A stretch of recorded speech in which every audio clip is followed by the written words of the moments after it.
Support for the show, FYF Sports, is brought to you by Manscaped, who's the best in men's below-the-waist grooming. Manscaped offers precision engineered tools for your family jewels. Manscaped is trusted by over 2 million men worldwide. Join the movement for all of your below-the-waist grooming needs. Get 20% off and free shipping with coupon code FYFCREW at manscaped.com. That's 20% off with free shipping at manscaped.com. Use the code FYFCREW. Your balls will thank you.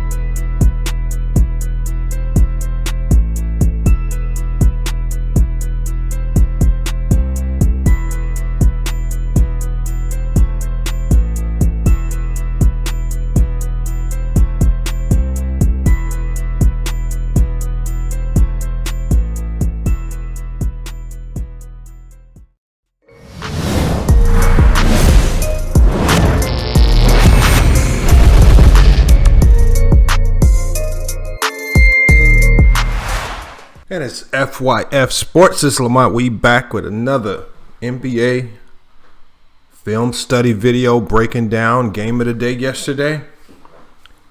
Brooklyn Nets versus the Cleveland Cavaliers, man. That was for me, I was just really wanting to look at this game to get an idea of how this new big three will actually play together. But it unfolded and turned out to become one of the better games that I've seen all year. Not necessarily defensively, but again, it showed me a lot. And again, I like to pick apart some of the small things. I like to look at some of the more minute details to get a better prediction on how these teams are going to fare as we glide into the playoffs towards the end of the season. Before we get started today, make sure you guys like, comment, and subscribe. Hit the notification bell to the video if you haven't done so already. Again, 20K is getting closer and closer. I cannot wait to do that 20K live stream. Remember, when we get to about 19,900 subscribers, we're just going to go live, and we're going to stay live until we hit that 20K marker right there. All right, we're going to have the live counter up. We're going to chop it up on all things sports related. We're going to have some live scoreboards going, and we're going to be allowing a lot of people to come in and out the chat, just to either speak sports, talk about the show, talk about what we can do better, and even talk about the FYF Sports Community Basketball event that's coming up in July 2021. All right, the weekend of July 4th. All right, that's going to be the July 3rd and July 4th. That Saturday, we're going to have a boxing event. So for all you guys on FYF Sports, man, hey, if you got a problem with another subscriber, all right, if you got beefs over basketball debates, maybe we can hash it out with the headgear and the gloves. We can have a friendly boxing matches on Saturday, and then Sunday we have our FYF Sports on July 4th. FYF Sports first annual basketball game event.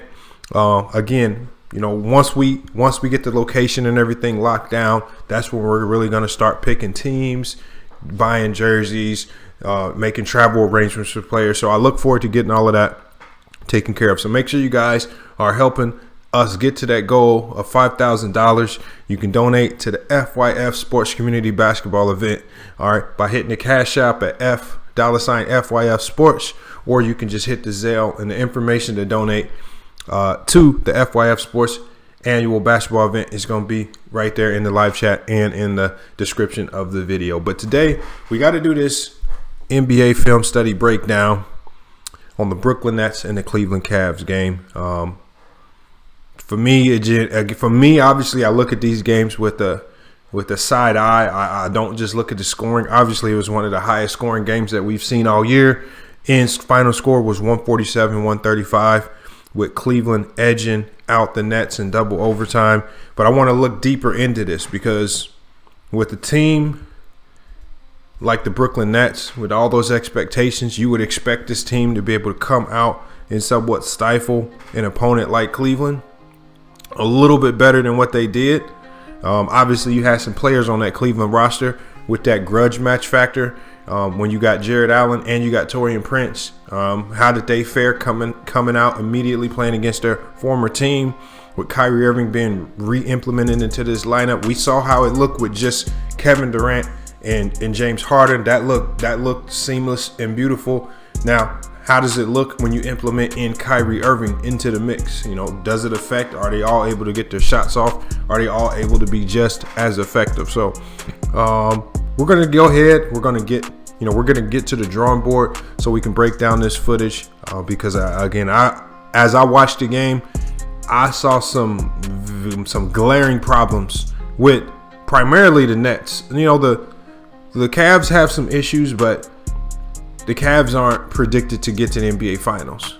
All right, so again, hopefully I don't burst too many people's hopes of the Nets getting to the finals. But again, I just saw a lot of things that lead me to believe that they could potentially be an early playoff round exit. But let's go ahead and get to the drawing board to break down the footage. All right, there we go. We got the Nets, the Cavs. Back from the Nets, 3-on-2. Irving hesitates around Sexton, glides to the hole. Irving just off to a normal start. Irving had a great game today. Great game today, at least scoring wise. Not so much defensively.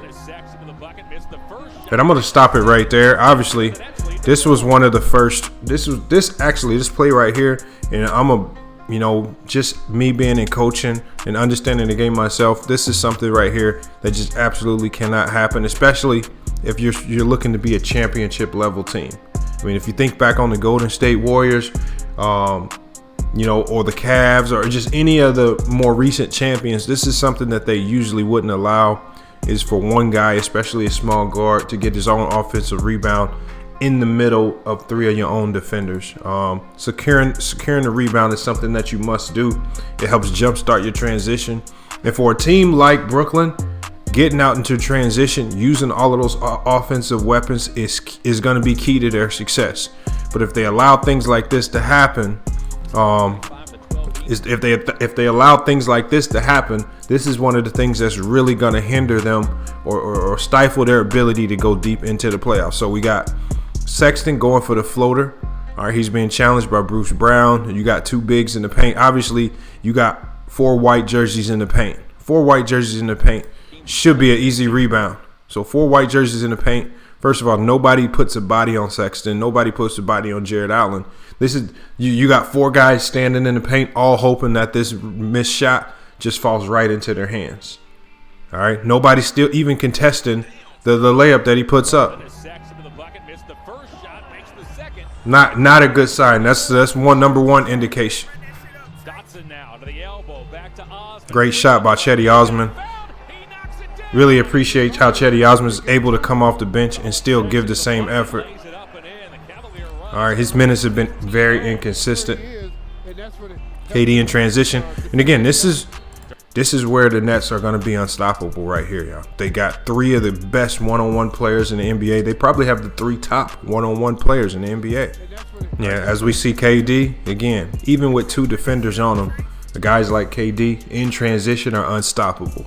The only way Brooklyn can play in transition like this is if they get stops. If they get stops. But can they get stops? Can they beat a defensive team sound enough to get stops the way they need to? Do they have that type of focus and discipline on defense? I don't know. I don't think they do, but that's what they will need to learn how to do if they want to become a championship level team. Durant puts it up and in, gets fouled by Prince, and Kevin Durant has a chance for the 3-point play. Shot by Harden is short, tracked down by Brown. The Nets raced. All right. Defensive assignment completely blown, leaving KD open at the top of the key. We know he's knocking that down. Cavs got to get better there. All right, and we're going to unfold how this broke down because a lot of people don't really understand. This is how Kyrie Irving gets burned the most. All right. He gets burned the most because he doesn't see man and ball. All right. if you're ever in a situation where you know your defender cannot see man and ball cut to the basket, all right, because it's going to do one of two things. It's either going to open something up for you, another teammate, or the player with the ball. All right, and as we see right here, because Kyrie Irving, you know, he's given good effort, but he's in horrible defensive position. In basketball, you want to always keep your man in front of you. You always want to be square to your man. Where's Kyrie Irving? He's opened up and he's allowing Joe Harris to get a straight line cut to the basket.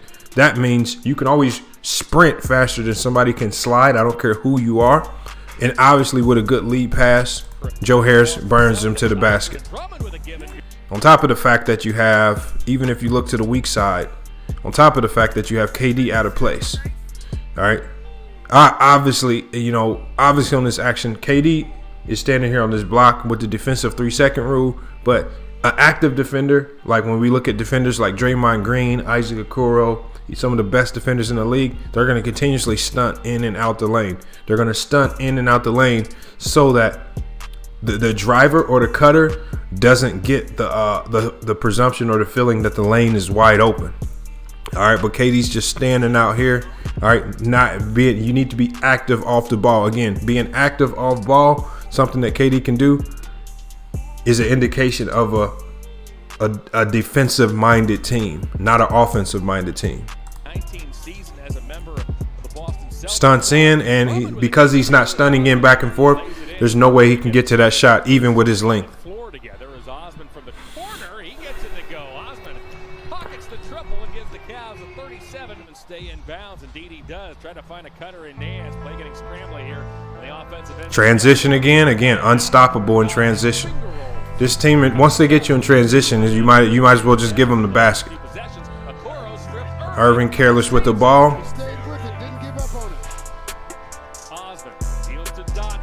All right, here's another issue with the Brooklyn Nets. And again, I want to run this back because I want to know if you guys saw what I saw on this play. All right, we're gonna go back. We're gonna go back to see if you guys saw what I saw.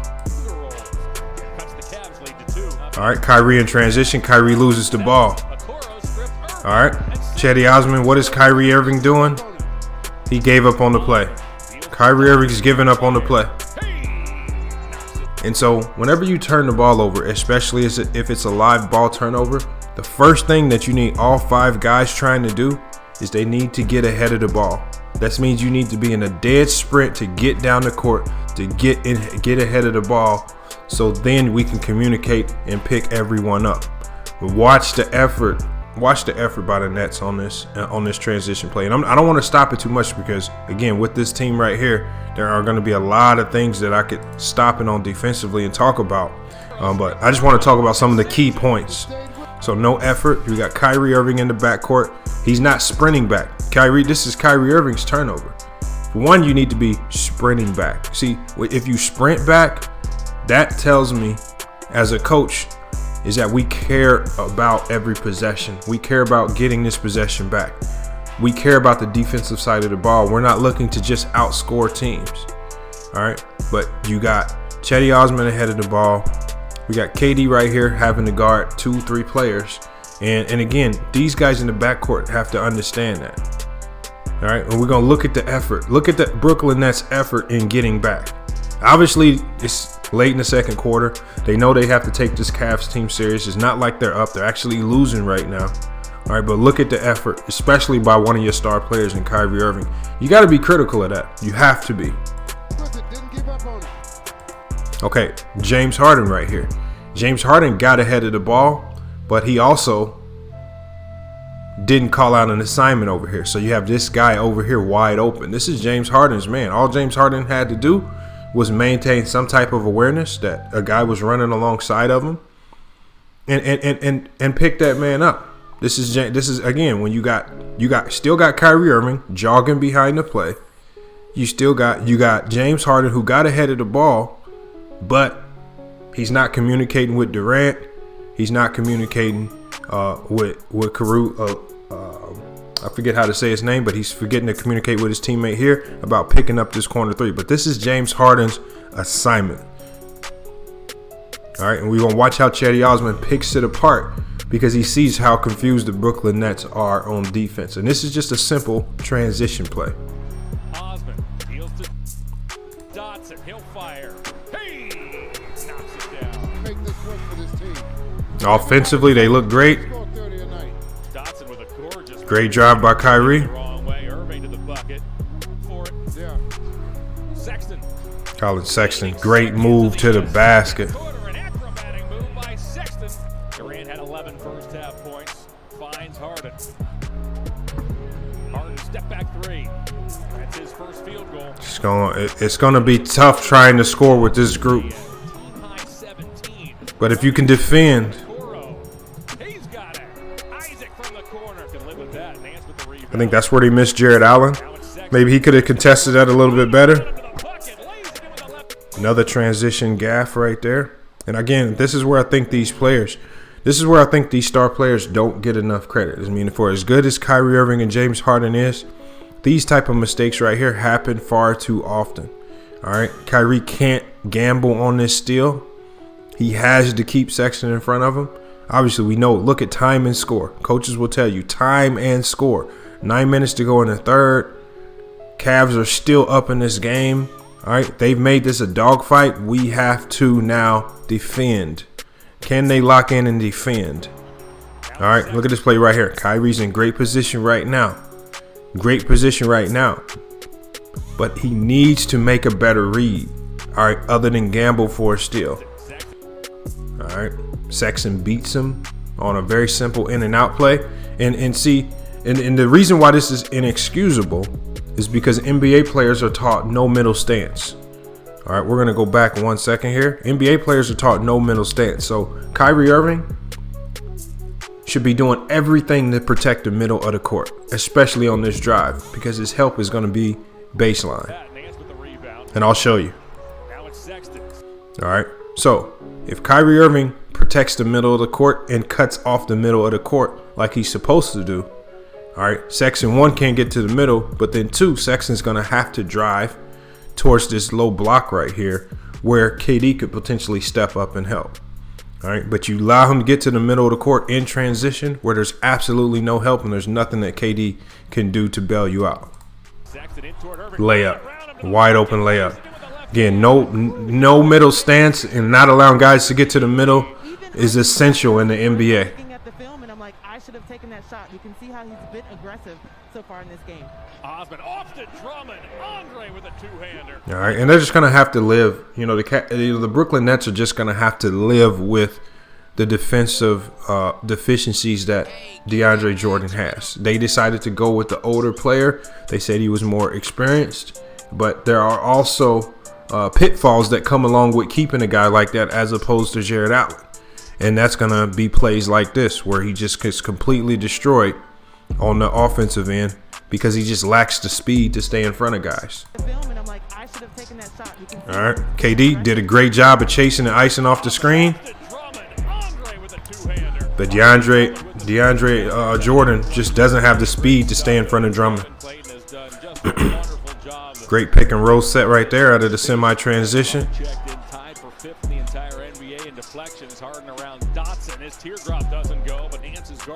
Great putback by James Harden. I like that.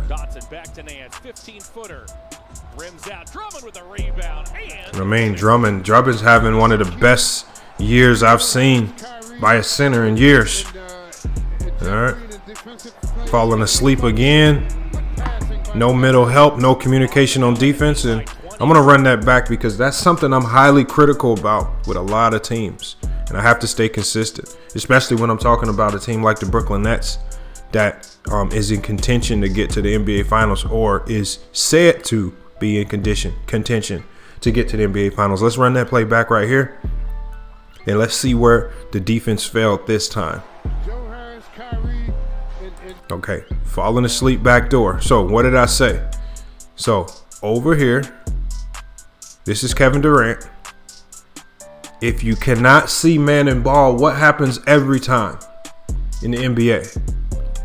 Kevin Durant, we can see his complete back. He doesn't see man and ball. He's not in a position to where he can see man and ball. He's not in a position where he can keep his man in front of him. And that's extremely important in the NBA today because of the defensive 3-second rule.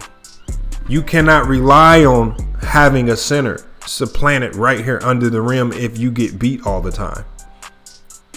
You have to be smarter defensively. This is Kevin Durant's mistake.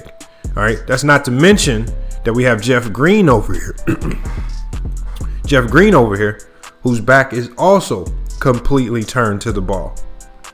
So when we look at the Brooklyn Nets and we ask ourselves, why are they so bad on the defensive end? This one play right here just kind of sums it up.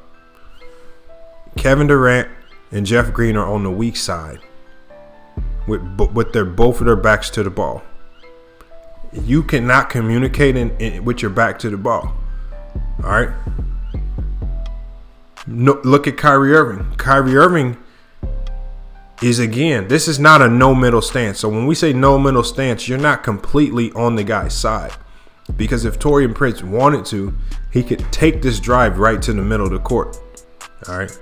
Great offensive players are going to blow right past Kyrie Irving and get straight to the rim. So Kyrie Irving's in bad defensive position. That's not a no middle stance. Jeff Green's back is completely to the ball. He's not seeing man and ball. And Kevin Durant is so worried about his man that he's not seeing man and ball. And nobody's talking through him. So the communication lacks big time on defense for the Brooklyn Nets. This set right here should really explain a lot. If you guys are really questioning what's wrong with their defense, this defensive set right here explains it all. Watch how the play unfolds. Because Kevin Durant can't see man and ball, he doesn't know when the pass is coming or where the pass is coming from. All right. And Cedi Osman gets a wide open layup. Good move by Cedi. Good passing by the Cavaliers. Osman now has a game-high 21. He's 7 of 11 from the field. Great move. And this is what they're going to do on the offensive end. They're going to dazzle you on the offensive end and make you fall in love with the offensive side of the ball. And hopefully you forget how bad they are on the defensive end. Another defensive lapse right there.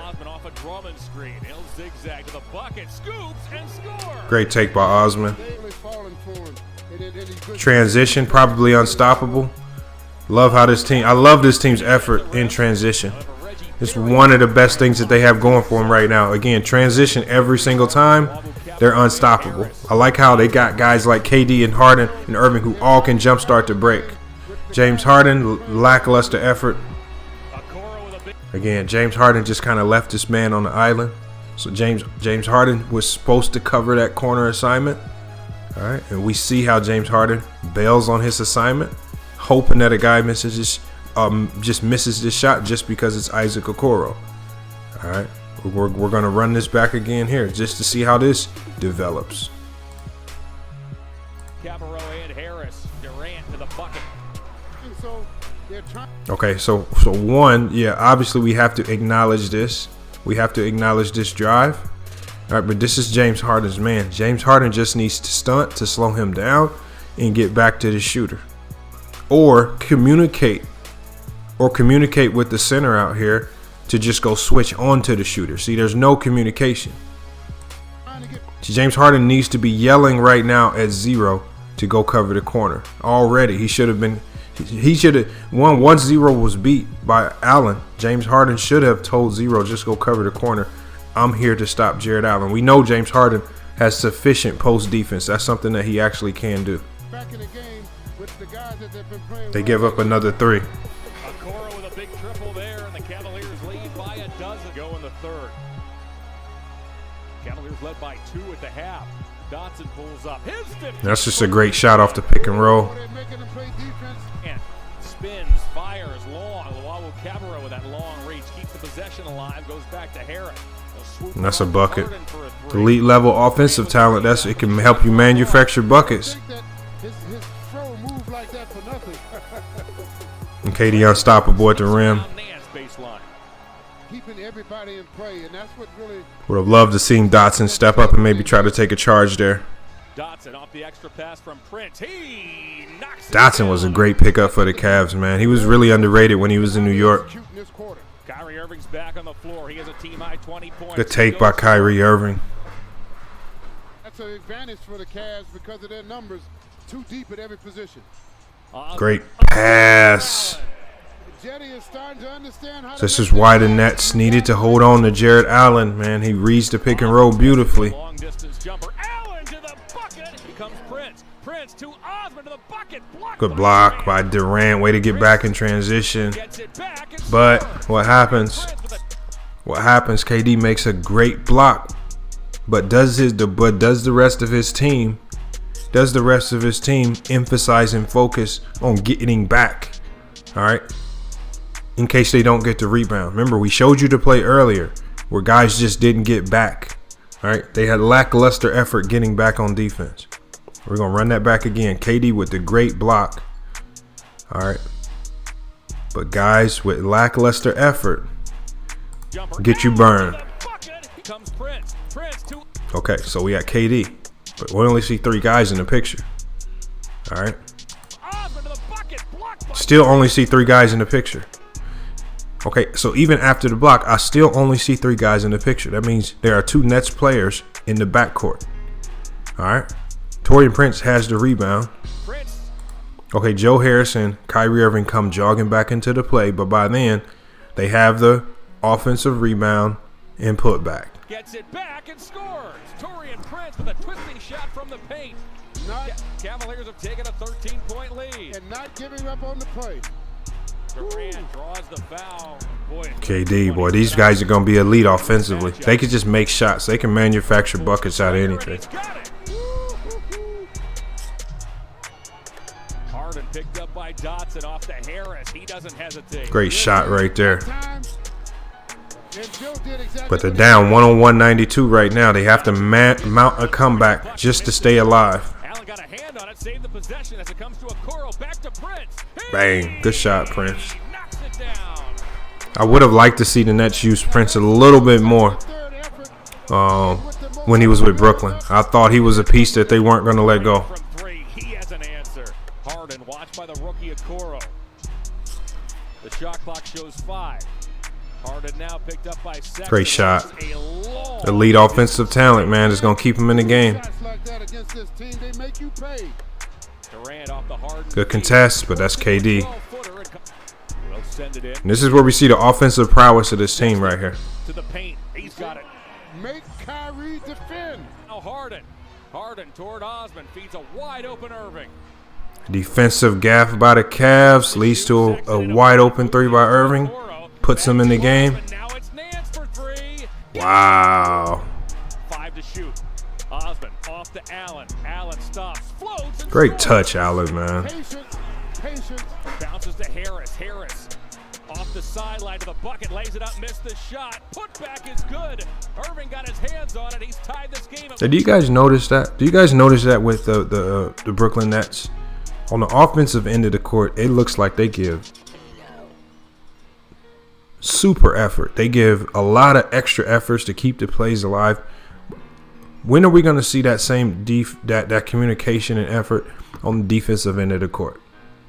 I mean, it's great to have that, see that effort down here. But then when I look at some of these other plays defensively, you guys are jogging and taking off plays. That's not the making of a championship caliber team. Just like I said in the live stream before, you guys. I don't know a championship team over the last 10, 15, 20 years that wasn't also a great defensive team. And this Brooklyn Nets team is far from a great defensive team. They're actually a terrible defensive team. All right, we're minutes to go in the fourth quarter, and both teams have 113 points. All right, that's not a good ending. That's not a good sign, especially when you're talking about a team like the Cleveland Cavaliers, who before this game were below 500 and just were struggling to score the ball. All right, especially with Darius Garland out. You should be able to do a better job of stopping this team from scoring. 113. Irving on Sexton. We have an offensive foul called on Irving. The call is overturned. The clock stays at 1.5. The ball will be put at the center circle.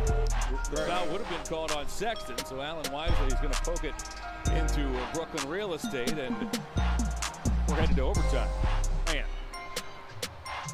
Irving off a screen. Sexton got hung up, and Irving doesn't hesitate. And Kyrie Irving is lights out. He's giving the Nets a 116-113 edge.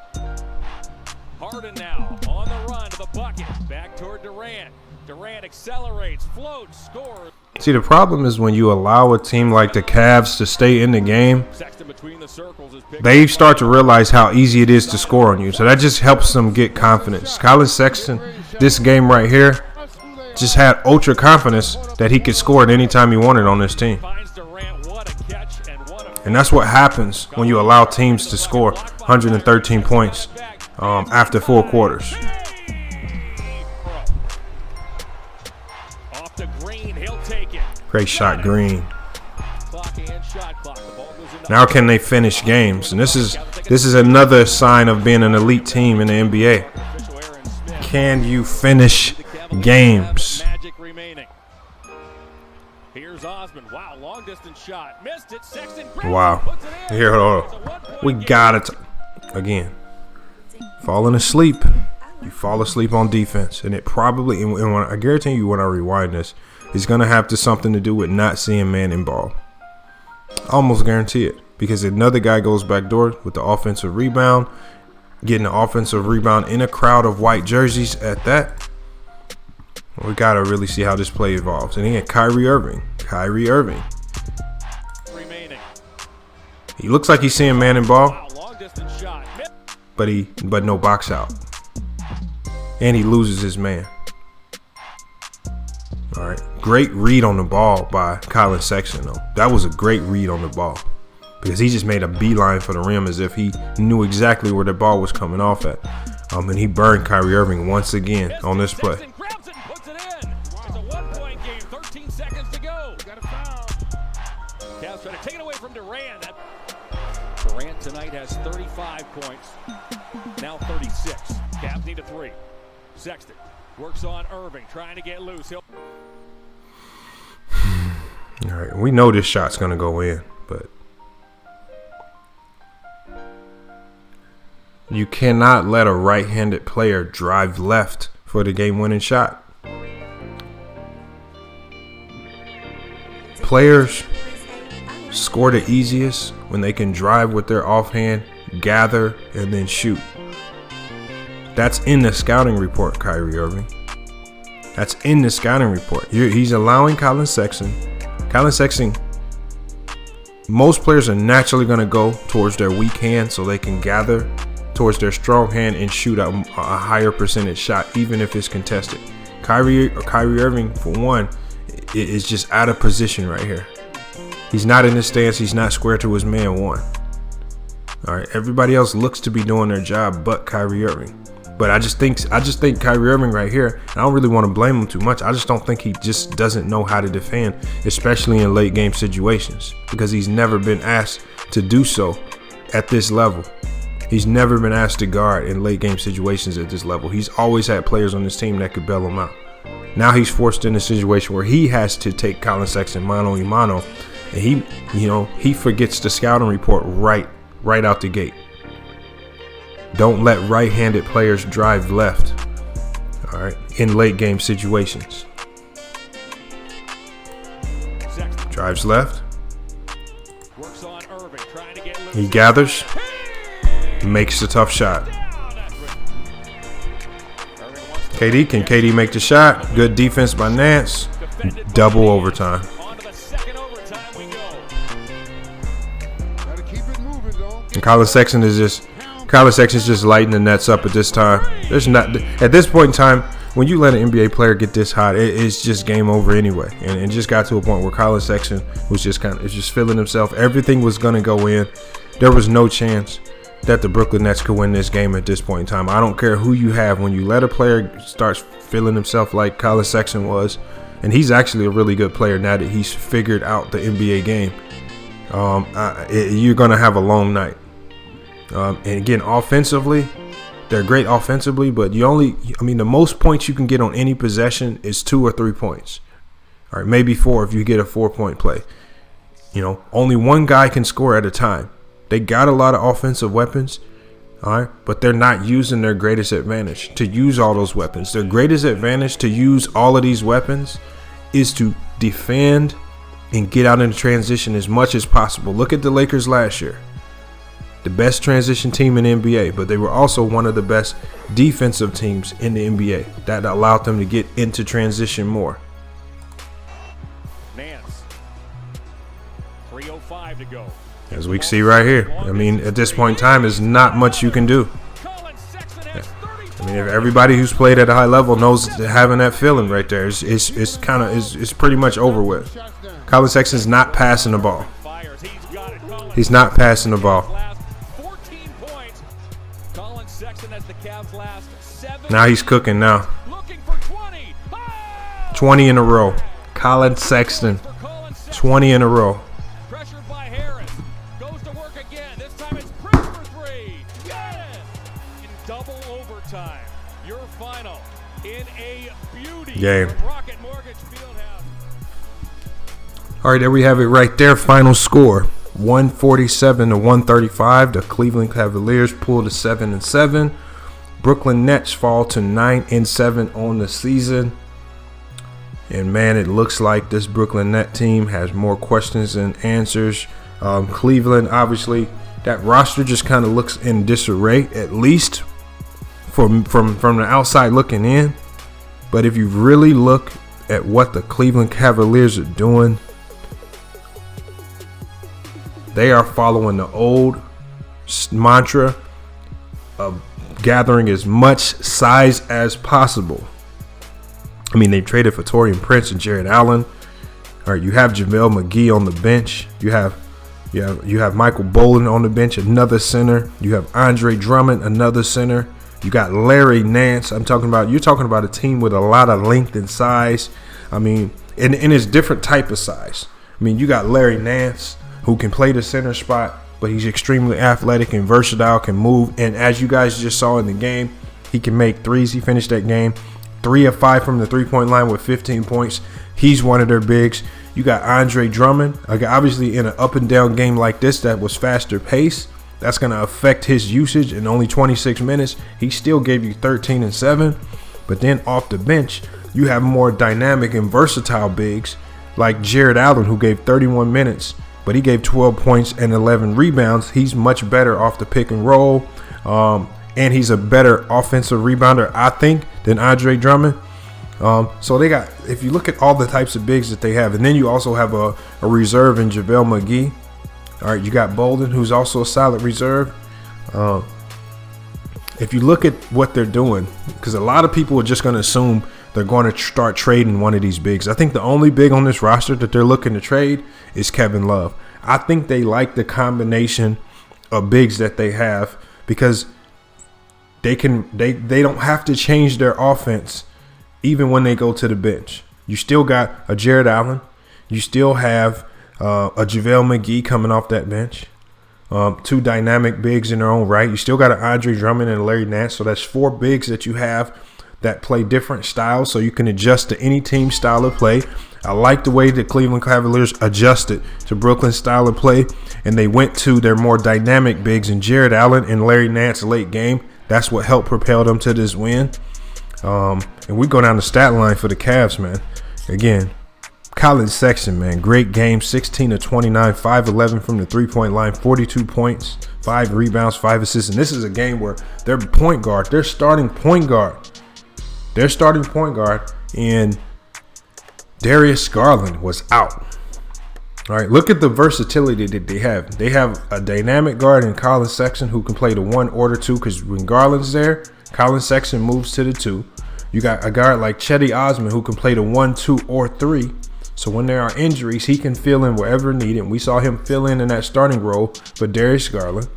You got Isaac Okoro, who they're not even asking this young rookie to be the dynamic scorer. Isaac Okoro, he's immediately came into the NBA and become one of the best defenders in the league. And nobody's saying nothing about it. Nobody's saying anything about it. He played 43 minutes today. Only 8 points. 8 points, 3 rebounds, and 2 assists. But it was a very effective 43 minutes on the court because of his defensive energy. All right.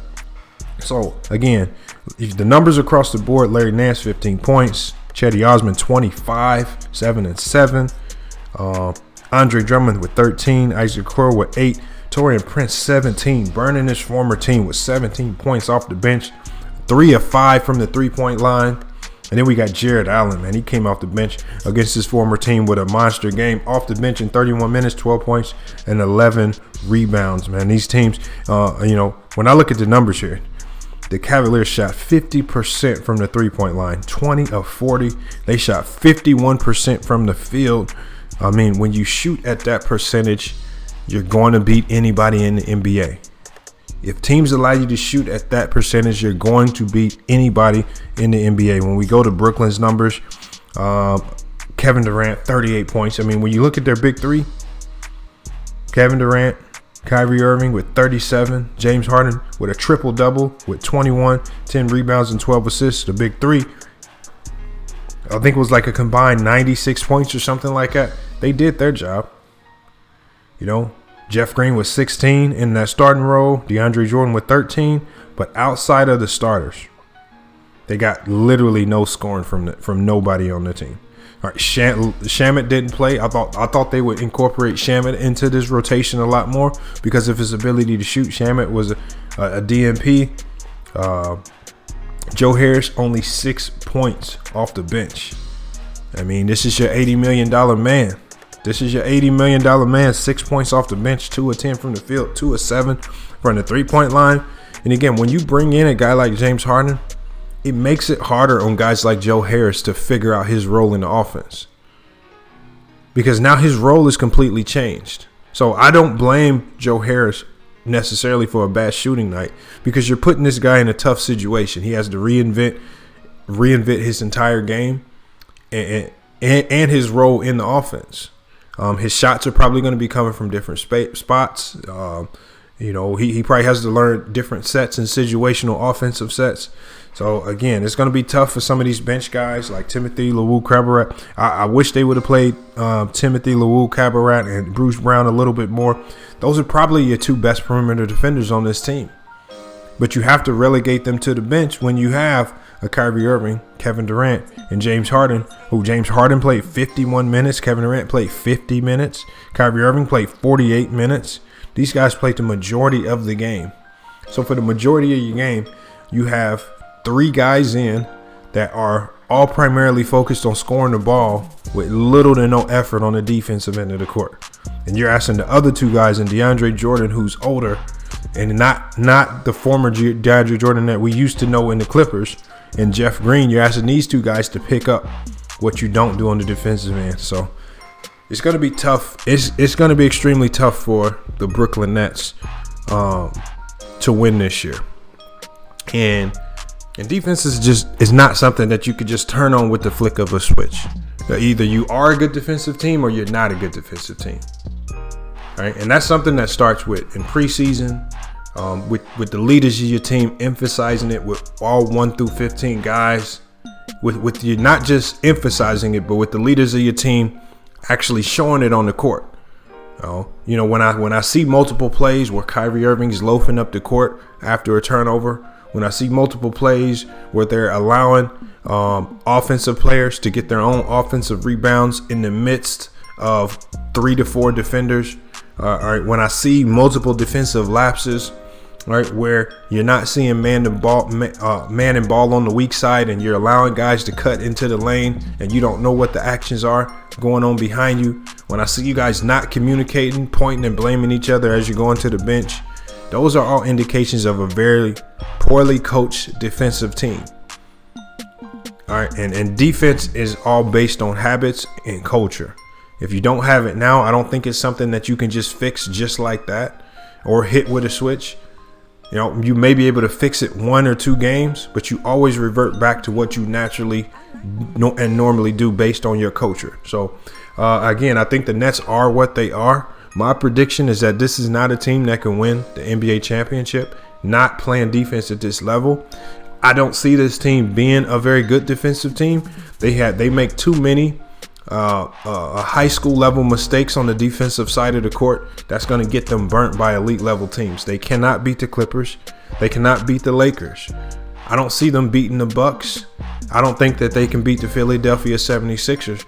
And I would be, you know, if I had to take a choice, I would guess that if the Celtics are able to add a few pieces before the trade deadline, I don't think that they can beat the Celtics because of how bad their defense is.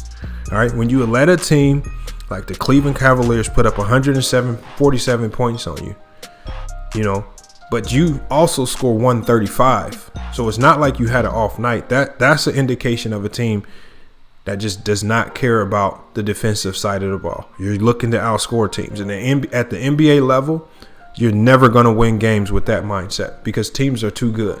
And in a 7-game series where a coach can strategize defensively just against you, all right, they can come up with different defensive schemes and schematics, all right, to make it hard on you, as we saw early on in this game. The Cleveland Cavaliers came with different types of zone looks, different types of reads, and they made it difficult for Kyrie Irving early. He had turnovers. They made it difficult for James Harden early. All right, he was having trouble scoring the ball. All right, teams will do the same exact thing to you in the playoffs, but times 10. All right, so imagine the Frank Vogels doing that to you. You know, imagine the Milwaukee Bucks or the Miami Heat stifling you on defense like that. All right, guys like Eric Spoelstra, Brad Stevens, those guys are going to be able to out-coach you and out-strategize you if you cannot defend. All right, but you guys, let me know what you think about this video. Let me know what you think about the Brooklyn Nets' effort on the defensive side of the ball. All right, do you think they can still get to the finals even with that type of defensive effort? But again, this is just my opinion. You know, I could be completely wrong. We could possibly find the Brooklyn Nets in the NBA Finals winning a championship. But just based on what I see now, you know, hey, this is what the drawing board, you know, tells me when I break down the film. That's what NBA film study tells me.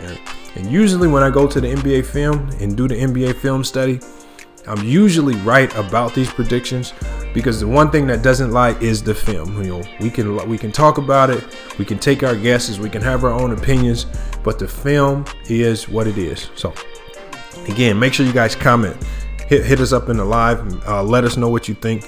You know, let us know what you think about this. Make sure you put, you know, and what we're gonna do is we're gonna give away some more entries for everybody that stuck around and got to the end of this video.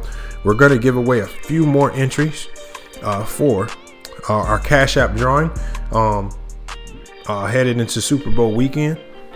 And for that, if you want to participate in that $1,000 Cash App drawing and giveaway, I want you to put the team that you think is going to get to the NBA Finals in the chat. All right, the first 20 people in the chat, not the live chat, but in the chat, the first 20 people that comment on this video with the team that they think is going to win the NBA Finals, you get your name put into that drawing for a $1,000 Cash App. So again, that only goes to the first 20 people. So make sure you spam the comments up with your team.